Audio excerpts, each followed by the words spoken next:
Welcome back, Lenormand fam. I got it right this time. So we're going to look at Prince Harry's, the last line of his Grand Tableau, and we'll be right back. Thanks so much for being here.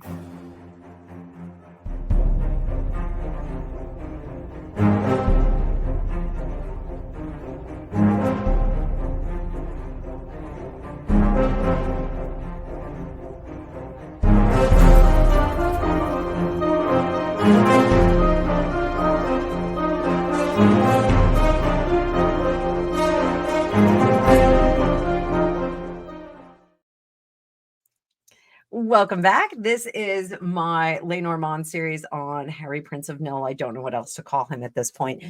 We are on the final phase of his Grand Tableau, going through the cards line by line. We are going to drop right down to, and I'm just going to bring up that card view.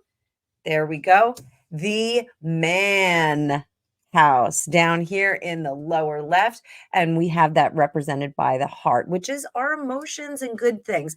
I do think that the man here, it typically this would represent the sitter, but I got very strongly that in our case the sitter would be Harry. Very strongly that this is King Charles. So not having an identity, being held to account by the crown and the king. I think this makes more sense because Harry has really become a non-entity. He's really not doing much. Invictus, it's okay. Like, it's just not looking great. So over here, we are absolutely, I am going to say that this is King Charles. There's still a fond affection, but I know that there is some distance from him. Moving forward, the woman, which would also potentially be the sitter, partner, wife, friend, female, in the garden. She's out in the public. She's out creating a little bit of a scene, being much more public than he is. And we have seen that with her out at the G6, I think it's called G9, G6, whatever. There was some kind of woman's thing out on Long Island, out in the Hamptons. Who doesn't want to go to the Hamptons in the summer? Under here, the Lily family. Okay. Who do we get? We get that lovely Princess of Wales. We get her. That's our Princess of Wales. She is someone who can tie him back to the family. As we discussed in the cross in the middle, the family is really where he is going to find his most success. That's really where he belongs and where he should be. I'm just going to straighten that out a little on, of course, the 5th video for this. So we're moving into sun and success, and we get the lilies here. So Lily, again, is family. I want you to look at this. So we have the sun, success, with the lilies. The lily house, which is his family, Catherine can bring him back into that. So that is really where he is going to thrive and do best. I really hope that he listens to this. So under the moon, which is the emotions, fantasies, creativity, reliance on all of that stuff. He needs to put that to bed. Okay. He needs to transform that. He either needs to lean into his own intuition and stop being so lazy about his own intuition and what he sees. I know he has done the ayahuasca journeys.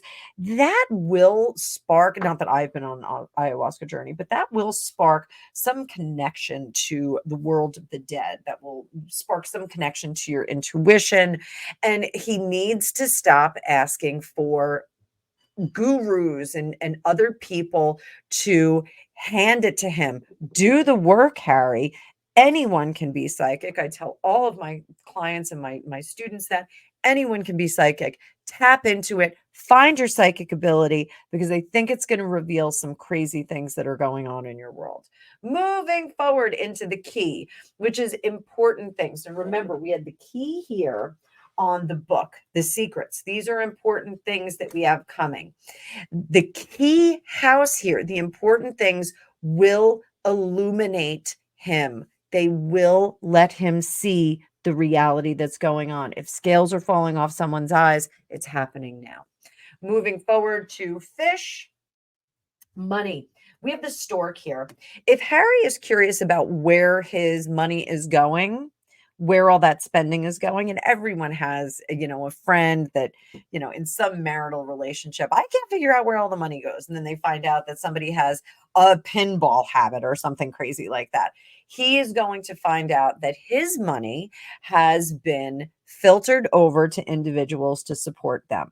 I'm saying it, I'm predicting it, I'm saying it here. She has been feeding individuals. He has been feeding individuals. He may not know about it, but there has been some feeding of people that maybe don't deserve it or maybe are not doing what they have been employed to do. So there you go. So the stork is altruistic sometimes in the sense of Robin Hood, where the stork will steal from others to give to those that are in need. We go to the anchor. So the anchor house is where we find the stability, long-term security, reliability, things that, positive stuff. And it's the anchor. He needs to go to the place where he is most anchored. He needs to do that. So we are going to hit our last house, which is the cross. Pain, burden, suffering, misfortunes, what you're depressed about, what you're stressed out about. And it is the child. It is about this childish sense of self, this childish behavior, this childish way of thinking. Is that it's something that is really making his life harder. He needs to either stay a child and go back to the royal family and let them run his gig, or he needs to grow up and start behaving like an adult. So, um, with that, we have had so much fun with this. We will do some of the diagonals in the next video, just so that you guys can see where we find the underlying or hidden things that are in the grand tableau. So I'll be right back with that. Again, I hope you're loving this. I hope you're having a great time with it. Please like, share, and subscribe. And let me know down below if you would like to see more of these readings on more celebrities. I will have to break them up into shorter videos just because sometimes people don't want to sit for an hour-long video. But it is good fun. And again, if you'd like a reading like this for yourself, there's a link down below. And if you'd like to learn how to do this, I do have a digital course that's available right now that you can learn how to read Lenormand in just a couple of days. So I will see you all soon. Thanks again.